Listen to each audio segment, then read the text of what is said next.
For me, being an artist is about saying something, and I'm someone that wants to say something.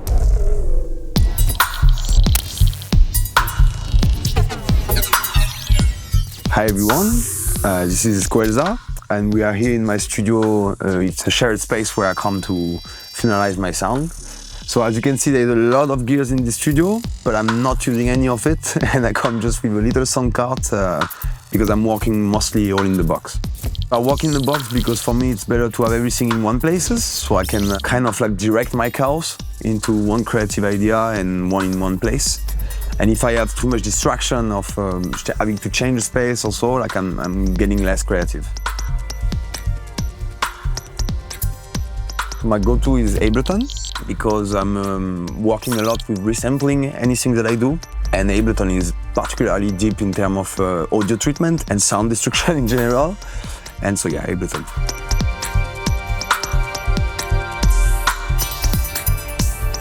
I will go start probably with like an oscillator or an audio sample. So I will start very simple, that I will start shaping then with a chain of effects, resampled it, this becoming a new sound source, retreat it with another chain of effects and go deeper and deeper and deeper and deeper. And so I can use like a raw sound as a pure source.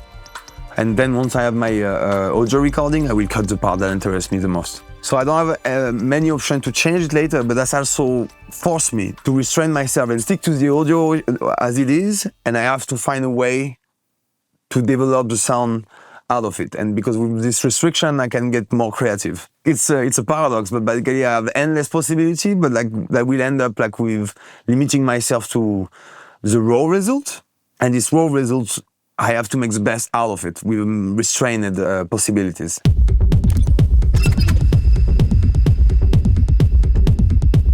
I like to create some sort of like an organic feeling to my music, so sort of an entity that speaks by itself, but still pre-programming in order to not be complete chaos, but prepared chaos. So I'm a big fan of like using self-automated, pre-programmed automation, so with LFO, expression control from Ableton, which I will basically emulate like a human movement, so to give like some sort of human feeling to my production. So that's the thing I like to kind of break and unbreak out sometimes. So I will have like an LFO, for example, on some very key elements. So I will have a randomization on the grid, for example, or on the swing. So I will interact at a very key moment. So every 16 bar, for example, it will switch from one Turner bar. And so you can have like always this feeling of kind of human mistakes, yet still having under control. I'm a fan of getting out of the grid, but I like to make you the illusion that everything stays in places and play around the element of surprise.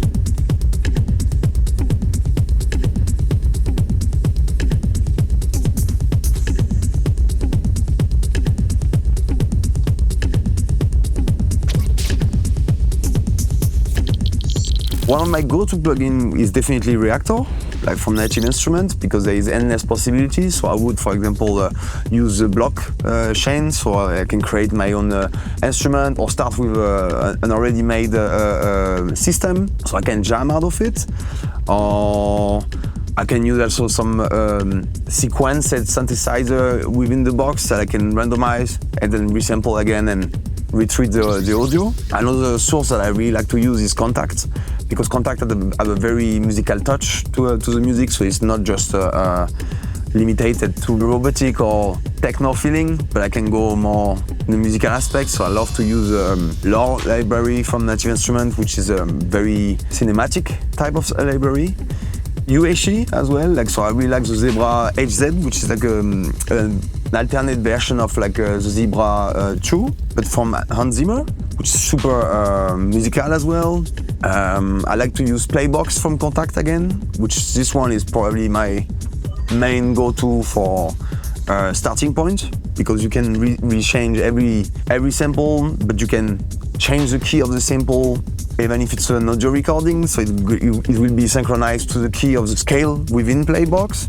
And you can also change multiple source of sound effect on it, and I really love to create out of this.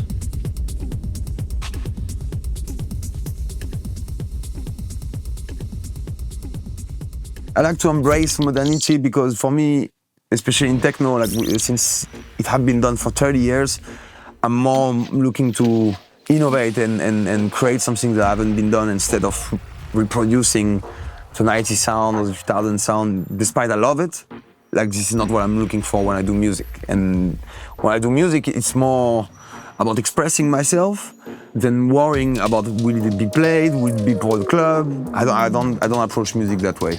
I would, for example, come to the studio with a word of an idea, but no restriction of style or approach to the workflow.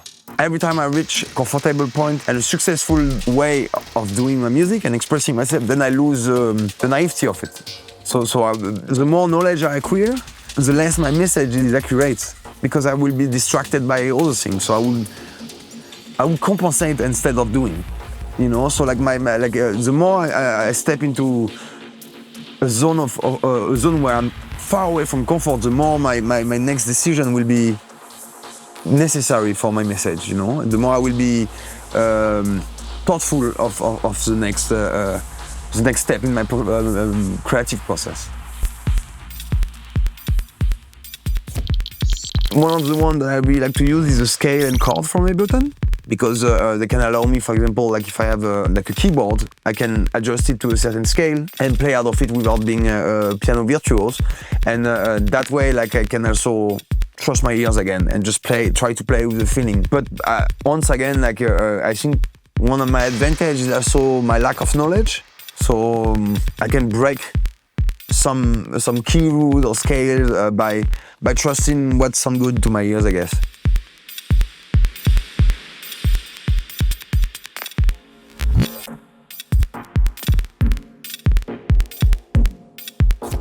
Kind of like using a technique that I heard from the old jungle guy, which is basically trying to, instead of using compression, using a limiter.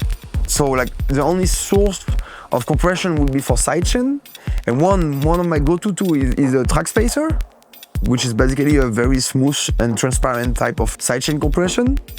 But when it comes to compressing a sound itself, I'm trying not too much to change the raw signal. I will try to shape it more with EQ. EQ will be my main source of mixdown.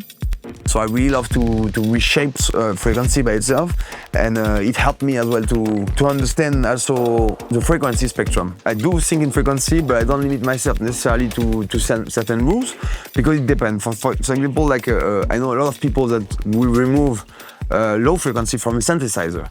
But let's say, for example, I start my session with a synthesizer, and the synthesizer have a very interesting warmness to the low frequency. I will remove around 20-30 hertz, but I will not cut it to zero. I will leave a certain. I will leave it as it is, because I like the sound to have his own mistake as well. And if the sound source have to sound like this, it will sound like this. What I like to do though is once my sound in general is made, I will have my master chain where I will put some certain type of rules. So removing maybe, like if it's a club sound, I will remove, for example, like a low stereo around 100 hertz, 120. But for example, I will try to keep the sound as it is a maximum, and group key elements and clean the whole group. Because if I cut every individual element, it will lose. It will become too digitalized and too clean.